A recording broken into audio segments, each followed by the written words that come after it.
For we are the people of his pasture and the sheep of his own hand. I love when Jesus starts talking about sheep images. I love it because throughout Scripture there are all these wonderful images of God as a shepherd, of we as sheep. They're all over the place. From Genesis to Revelation, there is all kinds of sheep facts. So whenever these parables come up, I love going to one of my favorite websites for research on these sermons. Sheepfacts.com. I love this website. In fact, I probably love this website a little too much because it is so interesting to read about sheep. And I thought it would be good this morning if I gave you, the people who are St. Mark's, a sheep quiz. A pop sheep quiz. Do you know the number one producer of sheep in these United States? Texas!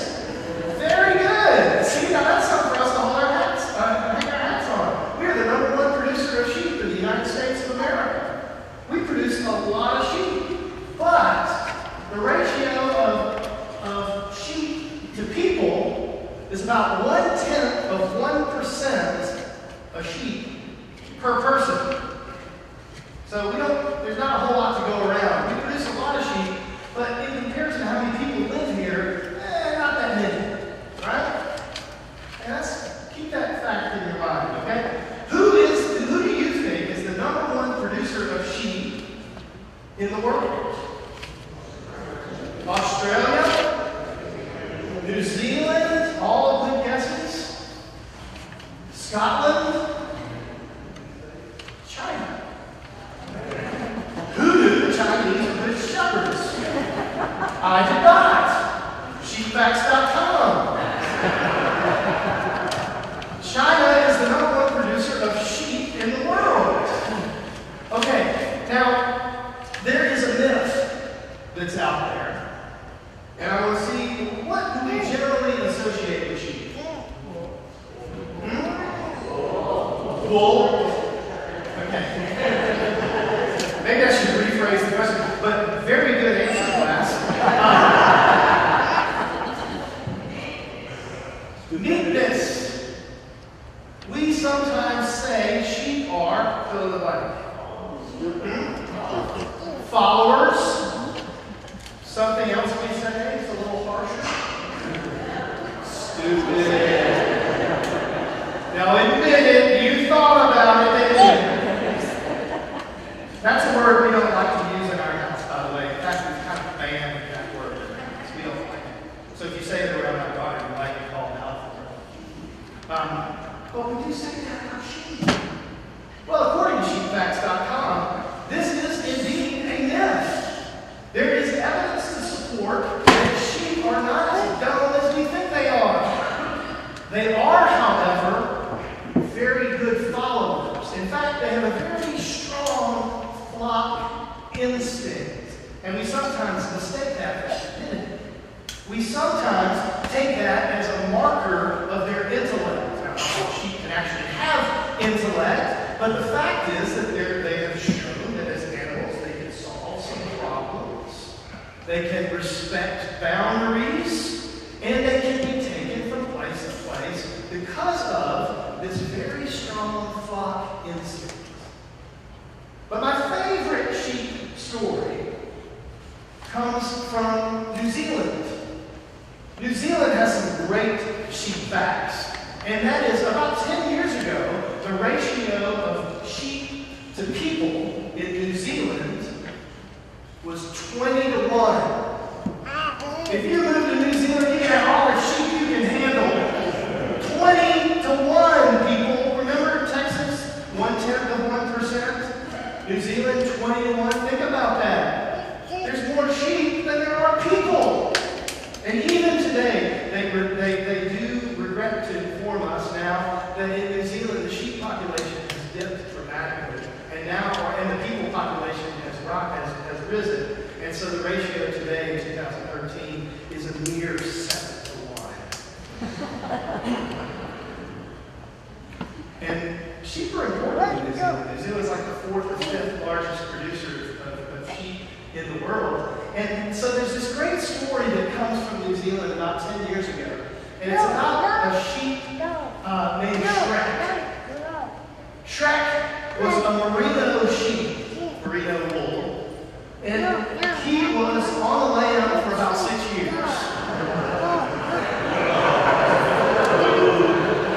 I know, that's bad. You've got to have sheep puns in order for this sermon to work. Shrek was missing for 6 years. He would resist his urge to be with the flock, and he would run whenever the shepherds would come looking for him. And he became somewhat of a celebrity in New Zealand because no sheep had ever done this like this to the knowledge of the New Zealanders. He was gone for 6 years. Now think about this. Sheep known for wool. Wool keeps growing and must be shorn every year. So 6 years worth of wool growth. That is one giant sheep.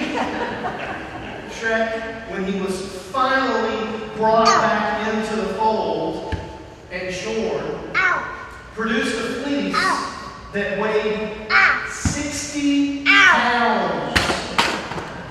Sheepfacts.com says the average merino wool fleece is 9.9 pounds. So that should put it into perspective. He looked like a giant walking cotton ball with lots of debris stuck in the cotton. He was, Google a picture of Shrek. It's worth your time. But he was such a celebrity in that culture. They took this sheep to meet the Prime Minister. True story.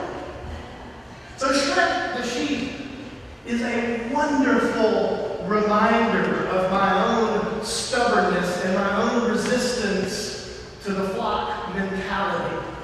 Sometimes I am prone to wander, that I am prone to go hide out in the caves, and when I do, just build up fleece until I'm shorn again. Can you imagine what he must have felt like after he was freshly shorn? Woo! You probably said, why have I avoided that for 6 years? Shrek, rest his soul. So, that reminder of my own prone to wanderness, that my own sense of trying to remove myself from the flock is very important, because in the parable today that Jesus uses, he uses that image of a lost sheep and compares it to one who is a sinner.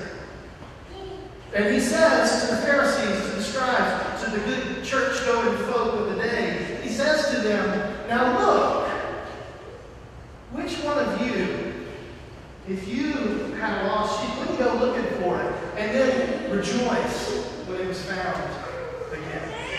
Which one of you wouldn't sacrifice your time and talent and your treasure to go looking for this one lost sheep? Certainly Shrek's shepherds did, thanks be to God, because now I have a great story.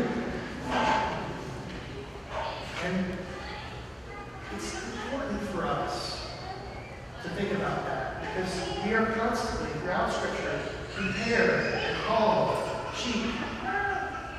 We are the sheep of his hand.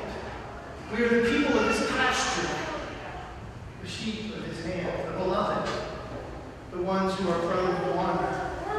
And we are called, through our own natural need and instinct, to be part of one flock, one shepherd, one Lord of faith, one baptism, one God, and Father of all. It's an important thing for us to remember. But the most important thing about this story today is that this parable is not about the nature of being a human. It's not the nature of being a sheep.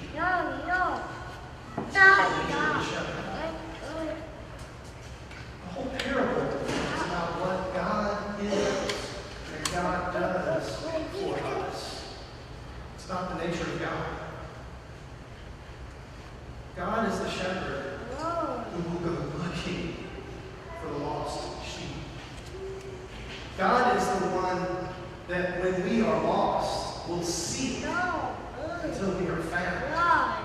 Or more rightfully, pour all his time and energy, all of his passion into finding us whenever we feel lost.